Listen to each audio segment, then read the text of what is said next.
வழிபாட்டு முறைகள் என்று சொன்னால் அது அல்லாஹ் ரப்புல் ஆலமீன் நமக்கு கற்றுத்தர வேண்டும் என்பதை இப்ராஹிம் அலைஹிஸ்ஸலாம் சொன்னார்களே, அதையே நம்ம ஏற்றுக்கொள்ளல. நீங்க சொன்னா நான் கேட்கணுமா? தௌஹீத் ஜமாத் பள்ளியில தொழக்கூடியவனா நான் இருந்தேன்னா நபி வழியில தொழணுமா? உங்க கூட நான் இணைந்து விட்டேன் என்று சொன்னால் நான் நபி வழியை ஃபாலோ பண்ணணுமா? உங்களோடு இணைந்து விட்டால் நான் நபி வழி தான் திருமணம் செய்ய வேண்டுமா? உங்களோடு நான் பழகி விட்டேன் என்று சொன்னால் என்னுடைய எல்லா வழிபாடுகளும் நபி வழியில் அமைத்துக் கொள்ள வேண்டுமா? கேள்வி கேட்போம். நான் என்ன அங்க நடக்குது என்று சொன்னால், அரினா மனாசிக்கனா, நீ எங்களுக்கு காட்டு, எப்படி வழிபட வேண்டும், வணக்க வழிபாடுகள் எப்படி இருக்க வேண்டும், இபாதத் எப்படி இருக்க வேண்டும் என்பதை நீ எங்களுக்கு சொல்லிக் கொடு என்று இறைவனிடத்தில் முன்வைத்தார். என்ன நிலைமை?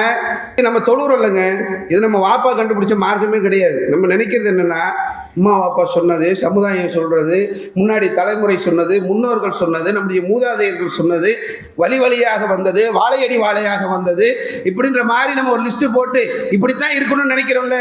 இந்த மார்க்கம் என்பது நம்முடைய முன்னோர்களுக்கு சொந்தமானது அல்ல, நம்ம வாப்பா அம்மா கூடியது அல்ல. இந்த மார்க்கம் என்பது அல்லாஹ் ரப்பல் ஆலமீன் குர்ஆன் சொல்றான், அலா லில்லாஹி தீனுல் காலிஸ், இந்த மார்க்கம் அல்லாஹ்வுக்குரியது, அல்லாஹ்வுடைய மார்க்கம். இதுல ஒரு காரியம் இருக்குது, இதுல ஒரு வணக்க வழிபாடு இருக்கிறது என்று சொன்னால் முடிவு செய்யக்கூடிய அதிகாரம் அல்லாஹ்வுக்கு தான், நமக்கு இல்லை. அன்பார்ந்த இஸ்லாமிய சகோதரர்களே சகோதரிகளே, அழகிய முன்மாதிரி இப்ராஹிம் அலைஹிஸ்ஸலாம் என்ற தலைப்பின் கீழே 10 மாத கால பிரச்சாரங்களை நாம் செய்து வருகின்றோம். அந்த அடிப்படையிலே இந்த மாதம் இப்ராஹிம் அலைஹிஸ்ஸலாம் அவர்கள் செய்த பிரார்த்தனைகள் குறித்து உத்தம தூதர் இப்ராஹிம் நபியின் உன்னத பிரார்த்தனைகள் என்ற தலைப்பின் கீழ் பிரச்சாரம் நடைபெற்றுக் கொண்டிருக்கிறது. இப்ராஹிம் அலைஹிஸ்ஸலாம் இடத்திலே அனைத்து விஷயங்களிலும் முன்மாதிரி இருக்கின்றது என்ற அந்த அடிப்படையிலே தந்தைக்காக பாவ மன்னிப்பு கேட்டதை தவிர்த்து என்ற அடிப்படையில் இப்ராஹிம் அலைஹிஸ்ஸலாமுடைய அவர்களுடைய வாழ்க்கையை நாம் எடுத்து பார்க்கின்ற போது அவர்கள் செய்த அந்த பிரார்த்தனைகள் அல்லாஹ் ரப்பல் ஆலமீன் திருமறை குர்ஆனிலே சொல்லி தருகின்றார். இது கால இப்ராஹிம் செய்த அந்த பிரார்த்தனையை நீங்கள் நினைவுபடுத்துங்கள். ரப்பி ஜல் ஹாதல் பலத ஆமினோ, இந்த நகரத்தை, இந்த இடத்தை நீ பாதுகாப்பளிப்பதாக ஆக்கிவை.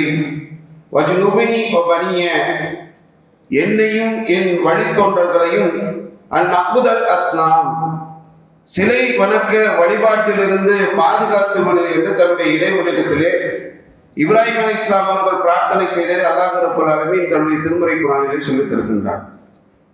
எந்த இப்ராஹிம் அலைஹிஸ்ஸலாம்? ஏகத்துவத்தின் தந்தை என்று சொல்லப்படக்கூடிய இப்ராஹிம் அலைஹிஸ்ஸலாம் சிலை வணக்க வழிபாடை ரொம்ப வேகமாக எதிர்த்த இப்ராஹிம் அலைஹிஸ்ஸலாம் அவர்கள் இருந்த அந்த ஊரிலே, அவருடைய காலத்தில் சிலை வழிபாட்டிலே மூழ்கி கிடந்த அந்த மக்கள் மத்தியிலே விழிப்புணர்வை ஏற்படுத்திய இப்ராஹிம் அலைஹிஸ்ஸலாம். சிலைகளுக்கு எந்த சக்தியும் இல்லை, சிலைகளுக்கு எந்த ஆற்றலும் இல்லை, அவைகள் பேசாது, அவைகள் கேட்காது, அதற்கு வரக்கூடிய ஒரு துன்பத்தை கூட நீக்குவதற்கு திராணி இல்லாதவற்றை நீங்கள் ஏன் வணங்குகின்றீர்கள் என்று பிரச்சாரம் செய்த இப்ராஹிம் அலைஹிஸ்ஸலாம்.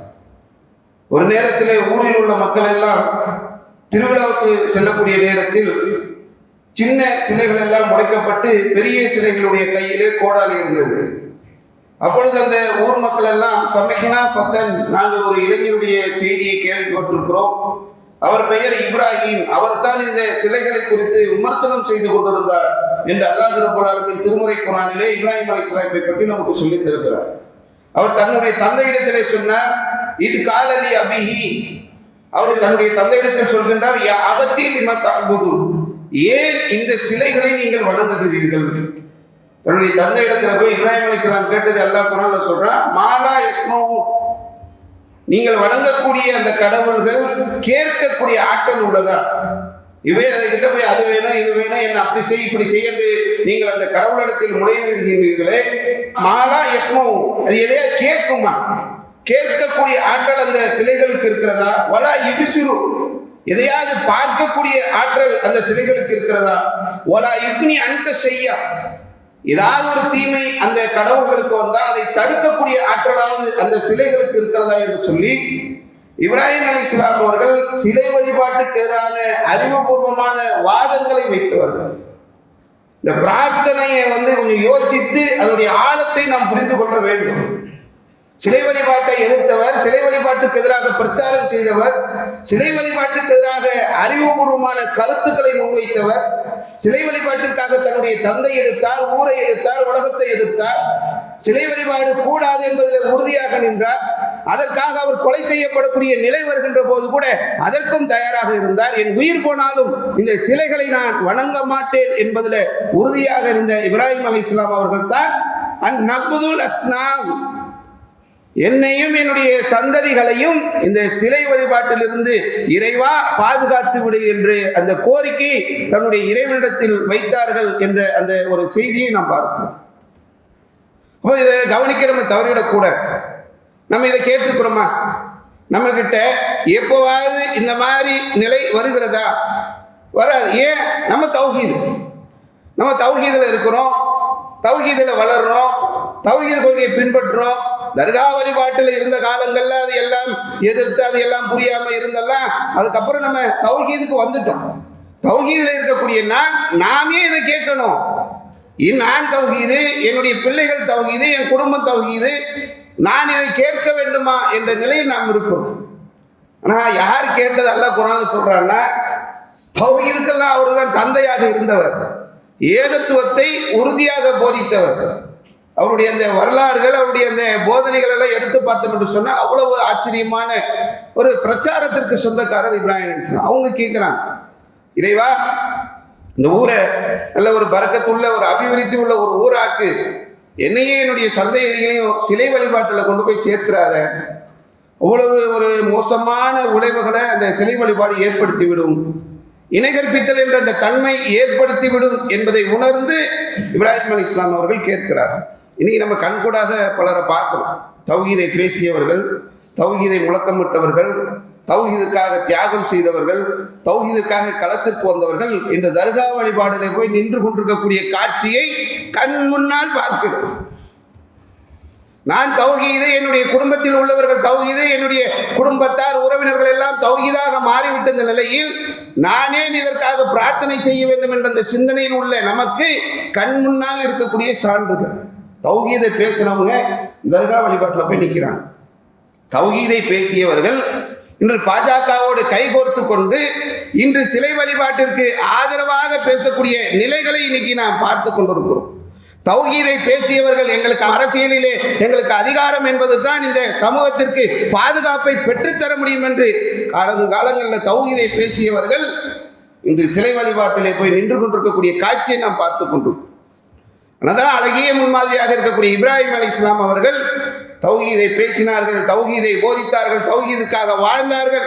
தௌஹீதை முறியடிக்கக்கூடிய கொள்கைகள் எதெல்லாம் இருக்கிறதோ அதையெல்லாம் மக்களுக்கு உணர்த்தினார்கள். நீங்கள் வணங்கக்கூடிய இந்த கடவுள்களுக்கு எந்த ஆற்றலும் கிடையாது, அது பேசாது, கேட்காது, எந்த தீமை வந்தாலும் தடுக்கக்கூடிய ஆற்றல் அந்த கடவுள்களுக்கு இல்லை என்பதை சொன்ன இப்ராஹிம் அலைஹிஸ்ஸலாம் தன்னுடைய இறைவனிடத்திலே கேட்டார்கள், என்ன அந்த நிலைக்கு கொண்டு போய் சேர்த்து விடாதே இறைவா என்பதை இப்ராஹிம் அலைஹிஸ்ஸலாம் அவர்கள் கேட்ட அந்த பிரார்த்தனையிலே நாம் பார்க்கிறோம்.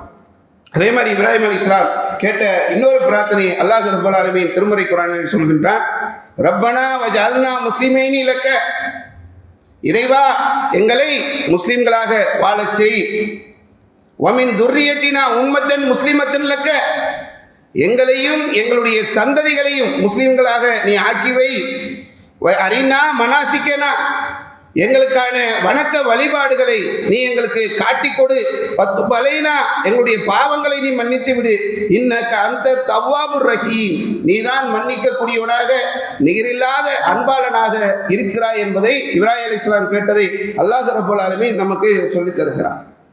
எப்படிப்பட்ட நிலை என்று சொன்னார், ரப்பனா வஜஅல்னா முஸ்லிமைனி லக்க, இறைவா எங்களை உனக்கு கட்டுப்படக்கூடியவர்களாக, கட்டுப்படக்கூடிய முஸ்லிம்களாக நீ ஆக்கி வை. இது நம்ம லோர்னால கேட்டிருப்போம், இப்ராஹிம் அலைஹிஸ்ஸலாம் துஆன் கூட படிச்சிருப்போம். அவங்க கேட்ட அந்த வார்த்தை இருக்கு தெரியுமா, என்ன உனக்கு கட்டுப்படக்கூடிய முஸ்லீமாக ஆக்கி வைன்னு கேட்டாங்கல்ல, இது யார் கேட்டது? கட்டுப்படுதலுக்கு இந்த உலகத்தில் நம்ம பாடம் எடுக்க வேண்டும் என்று சொன்னால், கட்டுப்படுதலுக்கு நம்ம இந்த உலகத்தில் உதாரணம் சொல்ல வேண்டும் என்று சொன்னால், முதல்ல நம்ம இப்ராஹிம் அலைஹிஸ்ஸலாம் கிட்ட போயிருக்கோம். எந்த வார்த்தையை அல்லாஹ் ரப்பல் ஆலமீன் சொன்னாலும் மறுத்து பேச மாட்டாங்க. நம்ம சொல்லுவோம்ல, காலையில் எம்ப தொழலை, நேத்தெல்லாம் எவ்வளோ கஷ்டப்பட்டு உழைச்சேன், நான் தூங்க எவ்வளோ நேரம் ஆச்சு தெரியுமா, என்னுடைய காலையுடைய பஜரை கேட்குறியே, நான் ஏன் தொழுவலன்றதுக்கு 1000 காரணம் சொல்லுவோம். ஏன் திருமணத்தை நபி வழியில் முடிக்கவில்லை, அதுக்கு ஒரு 100 காரணம், எப்படியாவது ரெடி பண்ணிடுவோம். ஏன்பா வியாபாரம் இப்படி பண்ணுறீங்க, அதுக்கு காரணம் இருக்குங்க, நீ உங்களுக்கு உலகம் தெரியாமல் வளர்றீங்க அப்படின்னு சொல்லி காரணங்களை ஒவ்வொரு விஷயத்திற்கும் நாம் காரணங்களை சொல்லிக் கொண்டே இருப்போம். இந்த கட்டுப்பாடு என்ற அந்த தன்மையிலே உச்சத்தில் இருந்தவங்க இப்ராஹிம் அலைஹிஸ்ஸலாம். இறைவன் எதை சொன்னாலும் அதுக்கு மாற்று கிடையாது. அல்லாஹ் சொல்லிட்டானா அப்படின்னு சொல்லி அதிலே நிற்கக்கூடியவர்களாகத்தான் இப்ராஹிம் அலைஹிஸ்ஸலாம் அவர்கள் இருந்தாங்கன்றதை நம்ம பார்க்கணும். எதுக்கு இந்த கட்டுப்படுதலுடைய இந்த முக்கியத்துவம் அதெல்லாம் நம்ம உணர மறுக்கிறோமான்னு தெரியல. ஏன்னா நம்மகிட்ட வரவே மாட்டேங்குது. அல்லாஹ் சொன்னா, அல்லாஹ்வுடைய தூதர் சொன்னார்கள் என்று சொன்னால் அதற்கு மேல சமுதாயமும் இன்னைக்கு இந்த உலகத்தில் இருக்கக்கூடிய மற்ற நடைமுறைகள் மேல நிற்குது. அல்லாஹ்வும் அல்லாஹ்வுடைய தூதருக்கு மேல நிற்குது. கட்டுப்பட வேண்டும் என்பதை மார்க்கம் நமக்கு எப்படி சொல்கிறது? கட்டுப்பட்ட இப்ராஹிம் அலைஹிஸ்ஸலாம் அதைத்தான் கேட்டாங்க. கேட்குறேன், எல்லா முஸ்லிம்களும் ஹஜ்ஜிக்கு போகிறோம், உம்ரா செய்ய போகிறோம். சை என்று சொல்லக்கூடிய ஒரு வழிபாட்டை அல்லாஹ் ரப்பல் ஆலமீன் நமக்கு காட்டி தந்திருக்கிறோம். அல்லாஹ்வுடைய தூதர் நமக்கு சொல்லி எல்லாருமே சை செய்யணும். சஃபாவுக்கும் மர்வாவுக்கும் மத்தியிலே ஓடக்கூடிய தொங்கோட்டம் ஓடுவது. ஏன் ஓடுறோம்? அதை என்ன காரணத்துக்காக ஓடுறோம்? அன்னைக்கு ஒருத்தர் ஓடினாங்க, அன்னைக்கு அவங்க ஓடினது ஓகே. இன்னைக்கு கோடான கோடி முஸ்லிம்கள் ஏன் ஓடணும்? நீங்க தண்ணி இல்லையாங்க, இன்னைக்கு உணவு இல்லையா, அங்க பாதுகாப்பு இல்லையா, என்ன தேவை? ஏன் ஓடுறையும்? ஓடுவதற்கு பின்னாடி உள்ள நோக்கம் என்ன, காரணம் என்ன? சை செய்யக்கூடிய ஒவ்வொருவரும் ஒவ்வொரு அந்த நேரத்தில் நினைக்க வேண்டியது என்னன்னா, கட்டுப்படக்கூடிய தன்மையை அல்லாஹ் ரப்பல் ஆலமீன் இப்ராஹிம் அலைஹிஸ்ஸலாம் கிட்ட இருந்து அதை பார்த்தான். அதை உணர்த்தத்துக்கு தான் நமக்கு ஓடுறலங்க. இதே தான் அவங்க மனைவி ஹாஜரா அலைஹிஸ்ஸலாம் கிட்ட இருந்தது. போறாங்க, ஒரு பாலைவனம் விடுறாங்க. கணவன் அந்த மனைவியும் குழந்தையும் விடணுன்றது அல்லாஹ்வுடைய வஹி, அல்லாஹ்வுடைய கட்டளை.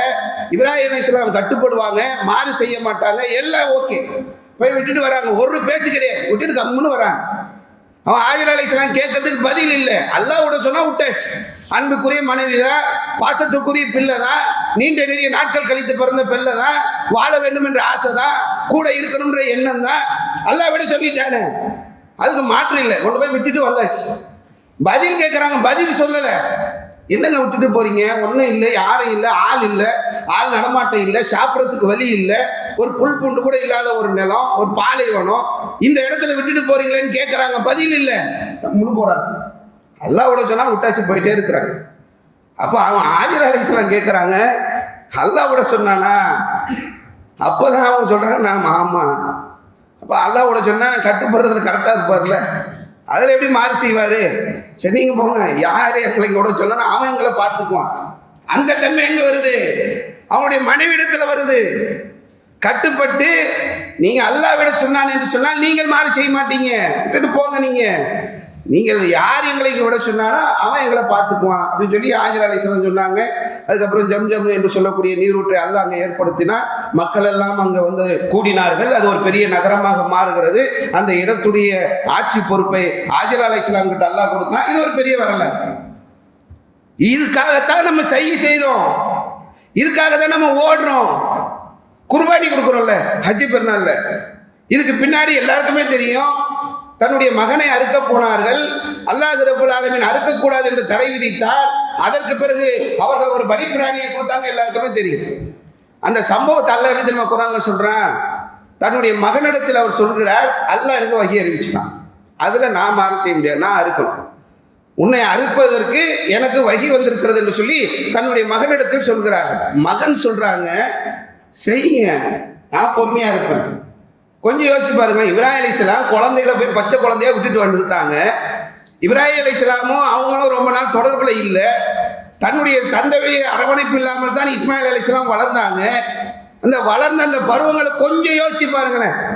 வளர்ந்த பருவம் அடைகின்ற போது வருகின்ற இப்ராஹிம் அலைஹிஸ்ஸலாம், உன்னை நான் இறைவனுக்காக அறுக்கக்கூடிய ஒரு வகி எனக்கு இருக்கிறது, இறை செய்தி இருக்கிறது, அறுப்புக்கு போகிறேன் என்றால் இஸ்மாயில் அலைஹிஸ்ஸலாம் தயாரா இருந்தாங்க. எந்த அளவுக்கு தயாரா இருந்தாங்கன்னா, கத்தியை எடுக்கிற வரைக்கும் இப்ராஹிம் அலைஹிஸ்ஸலாம் மனசு மாறல, அறுக்கத்தான் போறேன், இது அல்லாஹ் எடுத்துக்கிட்ட கட்டளை, அதுல எந்த மாறும் கிடையாது. கீழே கிடந்திருந்த இஸ்மாயில் அலைஹிஸ்ஸலாம் அறுக்கப்படுகின்ற வரைக்கும் பொறுமையாக இருந்தாங்க. தயாரா இருக்கிறாங்க. அதுக்கு எப்படி கட்டுப்படுத்து தெரியுமா? அல்லாஹ் எங்களுக்கு சொல்லிவிட்டான் என்று சொன்னால், அல்லாஹ் எங்களுக்கு கட்டளையிட்டு விட்டான் என்று சொன்னால் அது எந்த மாற்று கருத்தும் கிடையாது அப்படின்னு சொல்லி இருக்கிறாங்க. அதுக்கப்புறம் தான் அல்லாஹ் நீங்க அப்படி அறுக்க வேண்டாம் என்று சொல்லி ஒரு பலிப்பிராணியை அதுக்கு பகரமாக ஆக்கணும் என்றதை நமக்கு திருமறை குர்ஆனில் நமக்கு சொல்லித்தரோம். இங்க என்ன நிலைமை? எல்லாம் இப்ராஹிம் அலைஹிஸ்ஸலாம் பற்றி தெரியும். அவங்க எதுக்கு இவ்வளோ பட்டாங்க, இவ்வளோ கட்டுப்பட்டு நடந்தாங்க. எதை சொன்னாலும் கால அஸ்லம்தில் ரப்பில் ஆலமீன், என்னுடைய ரப்பு எதை சொன்னாலும் அதுக்கு எந்த மாற்று கருத்தும் இல்லை என்ற அந்த ஸ்டாண்டில் இப்ராஹிம் அலைஹிஸ்ஸலாம் நமக்கு தெரியும். ஏன் நாம நிற்கல? ஏன் அந்த கருத்து நமக்கு வர மாட்டேங்குது? வழிபாட்டு முறைகள் என்று சொன்னால் அது அல்லாஹ் ரப்புல் ஆலமீன் நமக்கு கற்றுத்தர வேண்டும் என்பதை இப்ராஹிம் அலைஹிஸ்ஸலாம் சொன்னார்களே, அதையே நம்ம ஏற்றுக்கொள்ளல. நீங்க சொன்னா நான் கேட்கணுமா? தௌஹீத் ஜமாத் பள்ளியில தொழக்கூடியவனா நான் இருந்தேன்னா நபி வழியில தொழணுமா? உங்க கூட நான் இணைந்து விட்டேன் என்று சொன்னால் நான் நபி வழியை ஃபாலோ பண்ணணுமா? உங்களோடு இணைந்து விட்டால் நான் நபி வழி தான் திருமணம் செய்ய வேண்டுமா? உங்களோடு நான் பழகி விட்டேன் என்று சொன்னால் என்னுடைய எல்லா வழிபாடுகளும் நபி வழியில் அமைத்துக் கொள்ள வேண்டுமா? கேள்வி கேட்போம். நான் என்ன அங்கே நடக்குது என்று சொன்னால், அரினா மனாசிக்கனா, நீ எங்களுக்கு காட்டு எப்படி வழிபட வேண்டும், வணக்க வழிபாடுகள் எப்படி இருக்க வேண்டும், இபாதத் எப்படி இருக்க வேண்டும் என்பதை நீ எங்களுக்கு சொல்லிக் கொடு என்று இறைவனிடத்தில் முன்வைத்தார். இங்க என்ன நிலைமை? இது நம்ம தொழுறோம் இல்லைங்க, இது நம்ம வாப்பா கண்டுபிடிச்ச மார்க்கமே கிடையாது. நம்ம நினைக்கிறது என்னன்னா, அம்மா வாப்பா சொன்னது, சமுதாயம் சொல்றது, முன்னாடி தலைமுறை சொன்னது, முன்னோர்கள் சொன்னது, நம்முடைய மூதாதையர்கள் சொன்னது, வழி வழியாக வந்தது, வாழையடி வாழையாக வந்தது, இப்படின்ற மாதிரி நம்ம ஒரு லிஸ்ட் போட்டு இப்படித்தான் இருக்கணும்னு நினைக்கிறோம்ல. இந்த மார்க்கம் என்பது நம்முடைய முன்னோர்களுக்கு சொந்தமானது அல்ல, நம்ம வாப்பா அம்மா கூடியது அல்ல. இந்த மார்க்கம் என்பது அல்லாஹ் ரப்பல் ஆலமீன் குர்ஆன் சொல்றான், அலா லில்லாஹி தீனுல் காலிஸ், இந்த மார்க்கம் அல்லாஹ்வுக்குரியது, அல்லாஹ்வுடைய மார்க்கம். இதில் ஒரு காரியம் இருக்குது, இதில் ஒரு வணக்க வழிபாடு இருக்கிறது என்று சொன்னால் முடிவு செய்யக்கூடிய அதிகாரம் அல்லாஹ்வுக்கு தான், நமக்கு இல்லை. நம்ம என்ன நினைக்கிறோன்னா, நிறைய அமல் செய்கிறோங்க, கட்டுப்படத்தன்மை இல்லை. தொழுகிறேன், நோன்பு வைக்கிறேன், நிறைய நோன்பு வைக்கிறேன், ராத்திரியெல்லாம் நின்று தொழுகிறேன், நிறைய வணக்க வழிபாடு செய்கிறேன், நிறைய செய்கிறேன், வழிபாடு அதிகம், ஆனால் அல்லாஹ்வுக்கு கட்டுப்பட மாட்டேன். அல்லாஹ்வும் அல்லாஹ்வுடைய தூதரும் சொன்னதை ஓர எடுத்து வச்சிருவேன், நிறைய தொழுகிறோம். இன்னொருத்தர் இருக்கார், அவர் அல்லாஹ்வும் அல்லாஹ்வுடைய தூதரும் சொன்ன அடிப்படையில் வணக்க வழிபாடை நிறைவேற்றுறார், கம்மியாக குறைவாக நிறைவேற்றுறார். யாருக்கு அல்லாஹ்விடத்தில் சிறப்பு இருக்கிறது, யாருக்கு அல்லாஹ்விடத்தில் கூலி கிடைக்கும்? நிறைய செஞ்சாரு, தொழுது என்னதானே, என்னத்தானே வணக்க வழிபாடு நிறைவேற்றினாரு, எல்லாம் எனக்காக செஞ்சதானே, நல்லா ஏற்றுக்குவானா? அல்லாஹ் ரப்பல் ஆலமீன் சொன்னதை அல்லாஹ்வுடைய தூதர் சொல்றாங்க, நான் காட்டி தராத அமலை, அல்லாஹ்வுடைய தூதர் சொன்னது, நான் காட்டி தராத அமலை நீங்கள் செய்தீர்கள் என்று சொன்னால் லைசா அலைஹி அம்ருனா ஃபஹுவ ரத்துன், அல்லாஹ் தூக்கி வீசிடுவான். எவ்வளோனா தொழு, எவ்வளவுனா நோன்பு, எவ்வளோ வணக்க வழிபாடுகள்னா ஈடுபட்டுக்கொள். அல்லாஹ்வுடைய ஆர்டர் அதில் இருக்க வேண்டும், அல்லாஹ்வுடைய தூதருடைய ஆர்டர் இருக்கும். அல்லாஹ்வுடைய தூதர் அவங்க விருப்பத்துக்கெல்லாம் பேசலைங்க, அவங்க சொந்த கருத்தை சொல்ல வந்தாங்க. அல்லாஹ்வுடைய தூதர் அவங்க சொந்த கருத்தை சொன்னாங்களா? அல்லாஹ் ரப்பல் ஆலமீன் குர்ஆன்ல சொல்லும்போது சொல்ற, ஒமா யன்திகு அனில் ஹவா, அவர் தன்னுடைய சுய விருப்பத்தின் அடிப்படையில் பேசவில்லை, இன்குவ இல்லா வஹியின் யூஹா, அவர் பேசிய எல்லா வார்த்தைகளும் எல்லா செயல்பாடுகளும் அல்லாஹ்வுடைய வஹி அடிப்படையில் அல்லாஹ் சொன்னதுக்காக தான் செஞ்சாங்க. நம்ம கிட்ட சொன்ன எல்லாமே நேராக அங்கேருந்து வஹி வாங்கி அது மூலமாக சொன்னது தான், அவங்க இஷ்டம் இல்லை.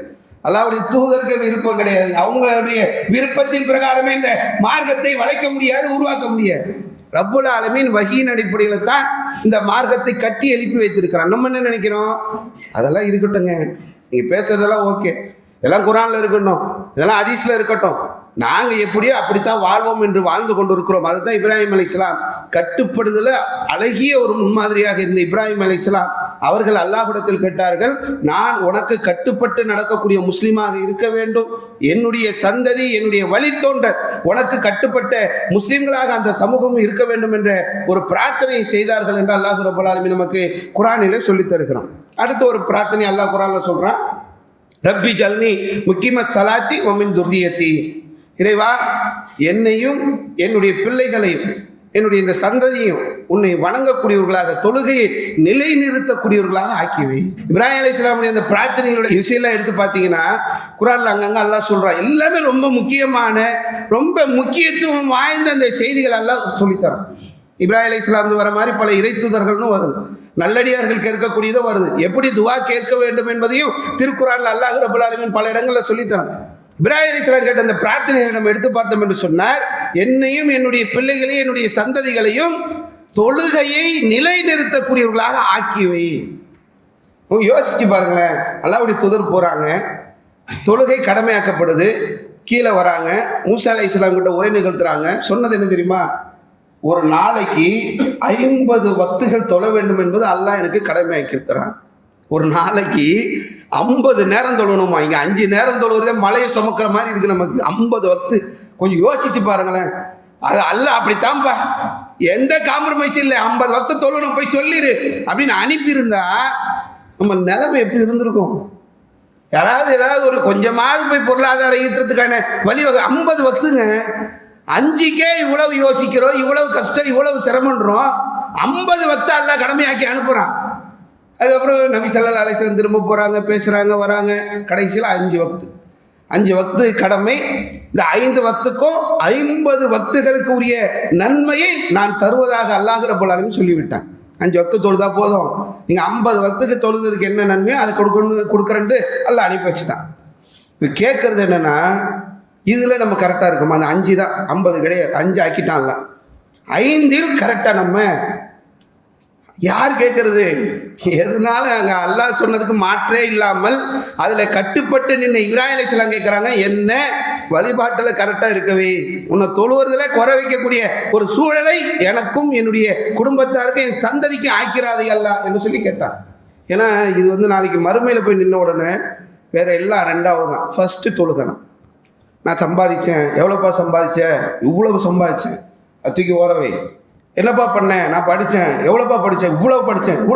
இவ்வளோ படித்தா? என் குடும்பத்திலே சமுதாயத்திலே நான் தான் இவ்வளோ படித்தேன். சரி, தூக்கி அதை ஓரவை. வேற என்னப்பா பண்ணேன்? என்னென்னலாம் உலகத்தில் கஷ்டப்பட்டு உழைச்சி பிறண்டு உருண்டு திரிஞ்சு என்னென்னலாம் உருவாக்கணுமோ எல்லாம் தூக்கி வச்சோம்னா இதை குறித்து அல்லாஹ் கேட்பானா? முதல் கேள்வி தொழுகை தான். என்னப்பா பண்ண? தொழுதியா?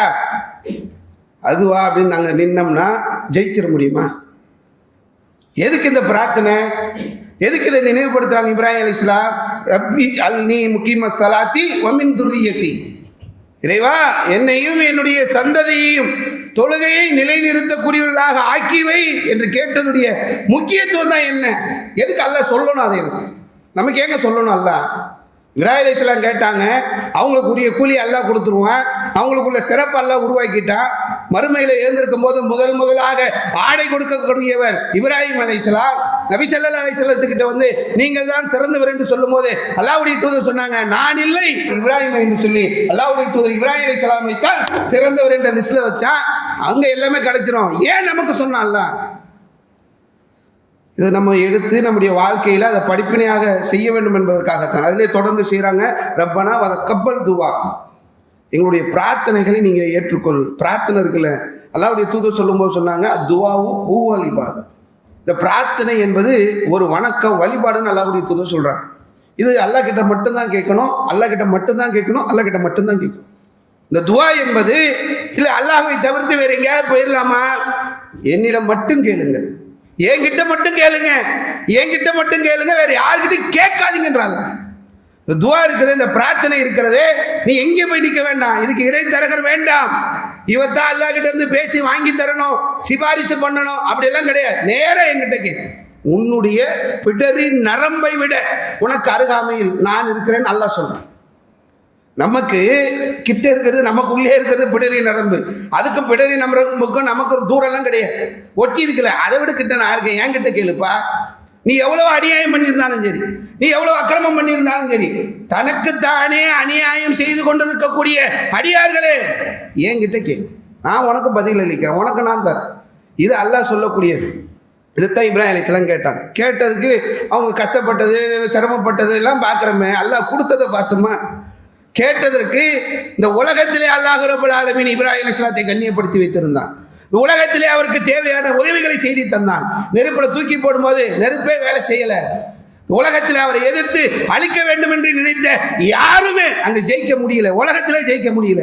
பாலைவனத்தில் கொண்டு போய் விட்டார்கள், ஆள் நடமாட்டம் இல்லாத பகுதி, அங்கு அவர்கள் தான் ஆட்சியாளர்கள் என்ற நிலை அல்லாஹ் உலகத்தில் உருவாக்கினான். மறுமையில் அவங்க தான் கேள்வி, அவங்களுக்கு தான் கண்ணியம். அப்போ இந்த பிரார்த்தனைகளை எப்படி அவங்க கேட்டாங்க, எப்படி வாழ்ந்தாங்க, இதை புரிந்து நம்ம செய்யணும். எதுவாக இருந்தாலும், கஷ்டமாக இருந்தாலும் சரி, ஈஸியாக இருந்தாலும் சரி, ரொம்ப இலகுவானதாக இருந்தாலும் சரி, எதுவாக இருந்தாலும் அல்லாஹ்கிட்ட போயிடும். எந்த பிரச்சனையாக இருக்கட்டுமே, இது நமக்கு ரொம்ப அல்லாஹ்வால தீர்க்க முடியாதோ, இதெல்லாம் நீங்கள் யோசிக்காது. இந்த வேலை நம்ம வேலை இல்லை, அது கஷ்டமாக இருக்கலாம், லேஸ்டாக இருக்கலாம், பெரிய முடியாத காரியமாக கூட இருக்கலாம். ரப்பிடத்தில் போய் சரணடையும். நீங்கள் ஜம்ஜம் வந்துச்சுல்லாங்க, கொஞ்சம் யோசிச்சு பாருங்களாங்க. அங்கே ஜம்ஜம்மை ஒட்டி எங்கேயுமே எந்த ஆறும் கிடையாது, எந்த நீர்நிலையும் கிடையாது, கடல் கூட கிடையாது, ஒட்டி எந்த ஒரு வாய்ப்புமே இல்லை. அந்த ஒரு சின்ன இடத்துல நீரூற்று வருது லட்சம் வரட்டும். என்ன பண்ணுறான் கவர்மெண்ட்டுன்னா, தேவை அதிகமாகிறது என்பதற்காக அதிகமான ஹெச்பி மோட்டரை போட்டு தண்ணியை வேகமாக எடுக்கிறோம். ஒரு தொட்டி இருக்குது, தண்ணியை எடுக்கிறோம், ஒரு பக்கெட்டில் அள்ளுறோம், ஃபுல்லாகிடுது. ஒரு குடத்தில் ஆடுறோம், ஃபுல்லாகிடுது. தொட்டியே வேலிட்டோம், திரும்ப ஃபுல்லாகுதுன்றான். எவ்வளோ ஸ்பீடு! நீ எவ்வளோ ஸ்பீடில் வேணாலும் எடு, உனக்கு தேவையான வேகத்திற்கு அங்கிருந்து தண்ணீரை நீ அள்ளிக்கொண்டே இரு. தண்ணீர் வருது. எப்படி வருது? இந்த பிரார்த்தனையை நம்ம புரியலைன்னு சொன்னால், அதாவது உலகத்தில் எல்லாமே இருக்கும்போது நம்ம கேட்போமே, அது இல்லைங்க. எனக்கு சொந்த பந்தம் இருக்குது, எனக்கு அண்ணன் தம்பி இருக்கான், எனக்கு ஆதரவுக்கு நிறைய பேர் இருக்காங்க, எனக்கு பணம் இருக்குது, எனக்கு வசதி இருக்குது, எனக்கு வாய்ப்பு இருக்குது, எல்லா சோர்ஸும் இருக்குன்னு போய் கடையை திறப்பான், தோற்று போயிடுவான். ஒன்றுமே இருக்காது, ஜெயிப்பான். இங்கே தான் அல்லாஹ் நிற்கிறான். அல்லாஹ்வை நம்ம புரிந்து கொள்ள தவறிவிட்டோம் என்று சொன்னார். எப்படி தருவான் அல்லாஹ்? எப்படியே தருவான். நம்பிக்கை வச்சு கேளுங்க, எப்படி தருவான்றது அவங்ககிட்ட உள்ளது. அதுக்கு நிறைய சொல்யூஷனை மார்க்கம் சொல்லுது. ஒரு துவா கேட்டோம்னா அது 3 அடிப்படையில் நமக்கு சேர்ந்து விடும் என்று அல்லாஹ்வுடைய தூதர் சொன்னாங்க. இந்த உறுதியோட அந்த பிரார்த்தனை என்பது இபாதத் என்பதை விளங்கி கொண்டு, இது அல்லாஹ்வை தவிர்த்து, ஏக இறைவனை தவிர்த்து வேறு யாரிடத்திலும் என்னுடைய பிரார்த்தனையை, என்னுடைய துவாவை நான் கேட்கவே மாட்டேன் என்ற அந்த உறுதியோடு, ரப்பனா வ தக்கப்பல் துவா, இறைவா என்னுடைய பிரார்த்தனைகளை நீ ஏற்றுக்கொள் என்ற அடிப்படையில் இப்ராஹிம் அலைஹிஸ்ஸலாம் கேட்டது போன்ற அந்த உறுதியோடு, அவர்களிடத்தில் இருந்த அந்த கட்டுப்படுதல் தன்மையோடு, அவர்கள் வாழ்ந்த அந்த நிலைகளை எல்லாம் புரிந்து நம்முடைய வாழ்க்கையிலும் அழகான முன்மாதிரி இப்ராஹிம் அலைஹிஸ்ஸலாம் அவர்களை பின்பற்றி நடக்கக்கூடியவர்களாக நாம் இருக்க வேண்டும் என்று என்னுடைய உரையை முடித்துக் கொள்கின்றேன். வாஹிருதவானா அல்ஹம்துலில்லாஹி ரப்பில் ஆலமீன். இஸ்லாம் மற்றும் சமுதாய செய்திகளை அறிந்து கொள்ள தமிழ்நாடு தௌஹீத் ஜமாஅத் யூடியூப் பக்கத்தை உடனடியாக சப்ஸ்கிரைப் செய்து கொள்ளுங்கள். மேலும் பெல் பட்டனையும் கிளிக் செய்து கொள்ளுங்கள்.